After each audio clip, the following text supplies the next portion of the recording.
What is going on, guys? Thanks for checking out this video, my sports Gematria. What a game yesterday for the Super Bowl. I definitely did not see Patrick Mahomes getting embarrassed the way that they did. I watched the first half of the football game. I turned it off heading into the halftime show. I didn't watch the halftime show, but I was at my girlfriend's house, and I had to get back home to do some work outside of the stuff that I do online. But that was a crazy game. I mean, they intentionally threw that game. It was obvious. It was funny watching my girlfriend. Her family was over too, and they were just scratching their heads like, "Why are they not catching the ball?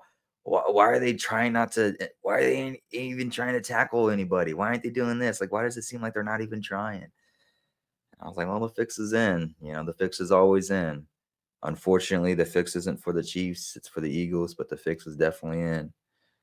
I wrote a little message for everyone on my Patreon. I just wanted to owe a big apology to everyone who backed the Chiefs with me in Super Bowl 59. I'm now officially 5-2 in Super Bowl picks in the last seasons. I regret nothing. Forgive me. It is what it is. I made it clear. I made it clear since the very start of the season. I was not going to come off the Chiefs until they were officially eliminated from the playoff race.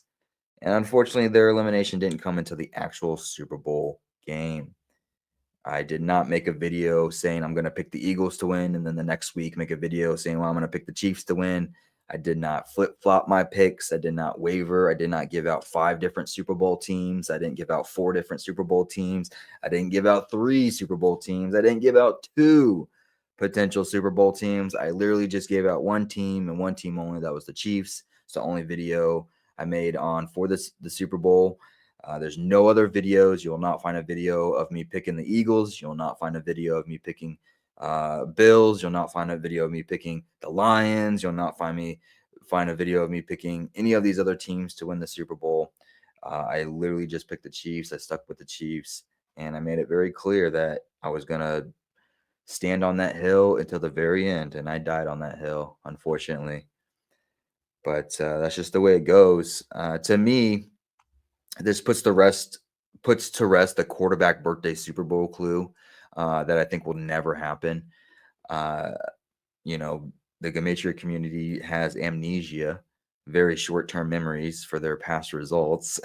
But when Tom Brady was playing, everybody was saying that he would finish with 8-3 for Super Bowls in his career before he retires. Okay, don't let anybody fool you. That was the biggest narrative for many, many years. Tom Brady, 8-3, many years. Why? Because he was born on 8/3. He ended his career 7-3 instead of 8-3. People lost money betting on not Mahomes, betting on Tom Brady for the last 2 seasons. Of his career, where he got eliminated like in the first round of the playoffs because they really thought he was going to go 8-3. And it's fair enough. It's a fair look. I did the same thing with Patrick Mahomes. Patrick Mahomes was born on 17/9, 179, the 41st prime number. He had a very clear chance to become 4-1 in Super Bowls, but he didn't. He became 3-2 instead. So that just tells me that the birthday for the star quarterback doesn't necessarily predict what their potential Super Bowl record will be in their career. It's 0-2. Tom Brady was the first one. Patrick Mahomes is now the second one. I doubt any quarterback will ever mirror their birthday for Super Bowl records. Everyone and their mom is going to say it was completely obvious the Chiefs weren't going to win. And that's just how it goes every year. Every year, whoever wins or whoever loses the Super Bowl, everyone and their mom comes out of the woodworks and be like, oh, it was so obvious. You didn't know? It was so obvious. You didn't know? Of course, these people aren't public. They don't have a public record. They don't do work publicly. They don't make picks publicly. They have no transparency, which gives them no credibility. But it is what it is. Again, forgive me. It was a great NFL season up until the postseason, the Super Bowl.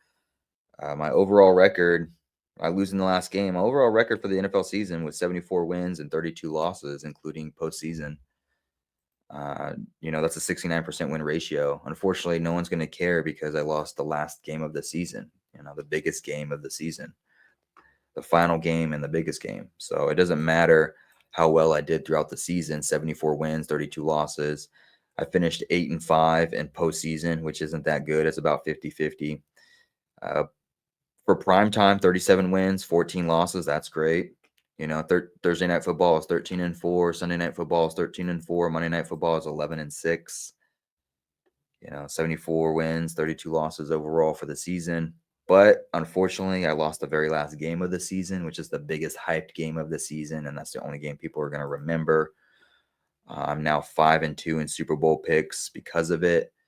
Both of my 2 losses in the last 7 seasons were Chiefs games. I picked the 49ers to beat the Chiefs the first go around, and the Chiefs won.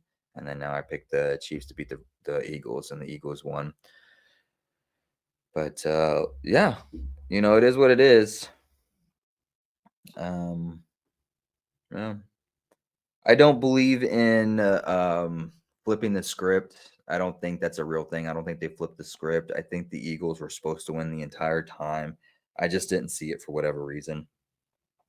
Maybe I had too much tunnel vision with the Chiefs and the three-peat. But it makes sense. Hindsight's always 2020, so it makes sense for the Eagles to win. Eagles had numbers to win.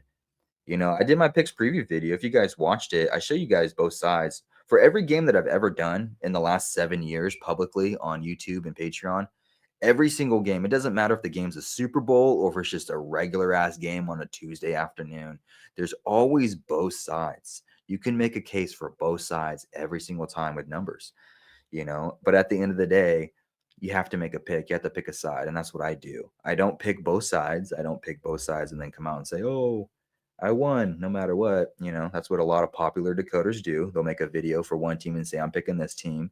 And then the next day or the next week, they'll make another video and say, "I'm picking this team." And it doesn't matter who wins. They can come out and say, "Look, I was right all along." But you can make a case every single time for both sides. But I make a clear pick at the end of the day. All my picks are in writing, underlined and italicized on my Patreon page. I can even show you guys. Do I have?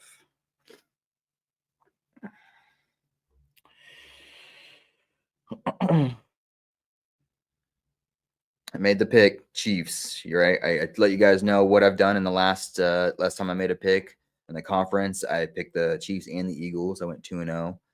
And then for the Super Bowl, I picked the Chiefs. I laid out reasons why I like the Chiefs. And then, of course, I give out the alternative side for the Eagles, so that way, as somebody who's looking at my content, you can see both sides of the coin. You can make a judgment on what you like and what you don't like, regardless of who I'm picking, regardless that whoever's in writing, underlined, and italicized. You can make your own decision. But I had the Chiefs. There's a interesting narrative for the Chiefs, but there's numbers here for the Eagles as well. I mean, they won with 40 points on the 40th day of the Gregorian. The Chiefs became 17-3 for a season record with the loss, 173, the 40th prime number. I thought maybe the 40 something to 51-24 and the Eagles quarterback would become 51-24 for a record with the loss, but it was the other way. It's the other side. And that's just how it goes. Now I'm going to start on NBA now. Get into NBA. I'll probably do some March Madness coming up in March. But I got to sit on this Super Bowl loss for at least the next 6-7 months until the new season starts. Again, I apologize, you guys. I just wasn't going to come off the Chiefs until they're officially eliminated. And unfortunately, it was the Super Bowl game.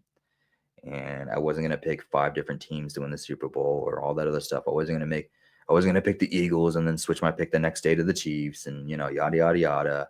I wasn't going to flip flop and waver. And no, I was confirmed. I was firm in my conviction, stuck to my guns, wrote it out, died on the hill. It's how the cookie crumbles, as they say in the movies. The cookie crumbles. What was that movie? With the news one, whatever. I don't know. But I really appreciate the support, you guys.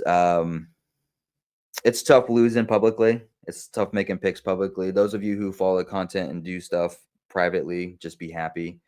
When I lose publicly, I lose. Not only do I lose the pick, but people can make fun of me now because I'm public with it.